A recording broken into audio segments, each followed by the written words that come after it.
Hello folks, still talking about baseball here for the Chi-Town Daily News, because damn it, it's a cool sport and it's worth talking about. Mike DePilla and Andrew Seidler, I'm Mike McGuire. Today we're going to be talking about A-Rod and the possibility of him possibly becoming a Chicagoan. Boys, do you think that's a possibility on either side of town? I think it's a very good possibility. I think the possibility of him getting traded from New York is really high. Now, I know people are kind of split on this, but him and Joe Torre, or should I say he and Joe Torre, grammar please here again, they cannot coexist anymore. You got a guy who's MVP and you drop him to eighth in your batting lineup in the playoffs. Plus you got his shortstop teammate who's clearly not in his corner, right? He defends Roy's boy, Giambi, 2 years ago, and now, he gives a cold shoulder to A-Rod. I can't see him staying in that town anymore. So when it comes to coming to a trade, they're going to want something good back, right? Starting pitching, a new third baseman. I think that both teams could make a pitch for him in this town. Sure. Although I'm going to tell you that the White Sox can make a much better pitch than the Cubs. And what is the pitch? Yeah, let's hear that. Well, I'm saying the Sox have problems of their own with Joe Creedy. They might not be able to sign him long term. He's got a bad back. So we're saying Joe Creedy, he plays third base for the Yankees. Then you got to give him a starting pitcher, maybe Burley. I'm going to say Freddie Garcia. And a prospect, Lance Broadway. For A-Rod, $2 million, maybe $3 million. Freddie Garcia. Burley sweetens it considerably. Hey, you know what? That's what you say. But Freddie Garcia had a much better last 2 months of the year than Burley did, and maybe the Yankees. Freddie might Garcia, want him. He's big game Freddie. He is big game Freddie. He's big. He's going to be 400 pounds. I wouldn't trade Freddie Garcia for fucking Todd Stottlemyre, for Christ's sake. Or no, he had a one-hitter.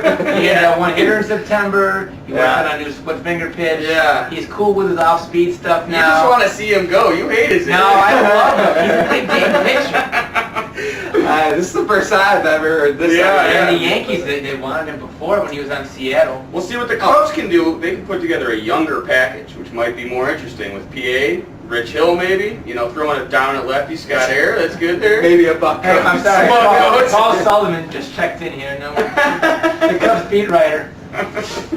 Yeah, I think Broadway is an interesting one. He's looked really good. I mean, I think as you're talking about like a prospect, I think he looks good. I think Rich Hill, you're looking at a guy who's proven he can be in a major league rotation. I don't know how high up in a rotation.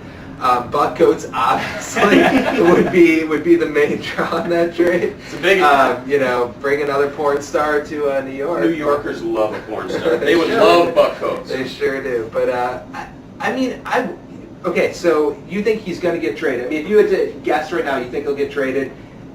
Do you put that 50%, 60%, 70% to come to Chicago? Well, there's a lot of suitors. Yeah, I would say the chance of him getting traded are, I think, over 50%. Because then there's going to be a lot of suitors for him. Brian Cashman says he's staying put. Well, I mean, talk is cheap. Yeah. Right, because that just drives it up. Right? They're prime away from us. Right. When he was in Texas, he was, didn't they name him the captain a week before he was traded?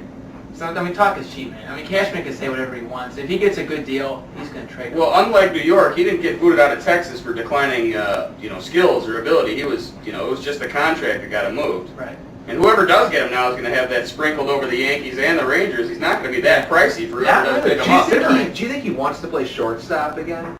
I think he would, definitely. There are some reports that he can't play short anymore. He gained too much weight. I think looks that's like bogus. the freaking Pillsbury He Doughboy. did. You can tell he gained a few pounds maybe, and he's been kind of not so good at third base. Yeah. But I see him working on over the winter, and he being fine short. Still scary though. I want him to come to the Cubs. I'd love to see that. He won the Gold Glove. That's right. I mean, his struggling year this year was 290, 35, and 121. And he sucks in October, so if he plays for the Cubs, you don't have to worry about that. I'm just concerned with the Cubs. I'm concerned with the Cubs that the conversation begins and ends with Carlos Zambrano. You say we want Zambrano, Cubs say no. In that case, the Cubs will say no. Oh, I agree. That's what I'm saying. They wouldn't trade Pryor for cannot Tejada. They're not doing that one There's either. no way the Cubs can say yes to that, because then you become a shitty version of the Yankees. Like you have no pitching, you have a bunch of hitting on the left side of your infield. I don't really think that gets you anywhere.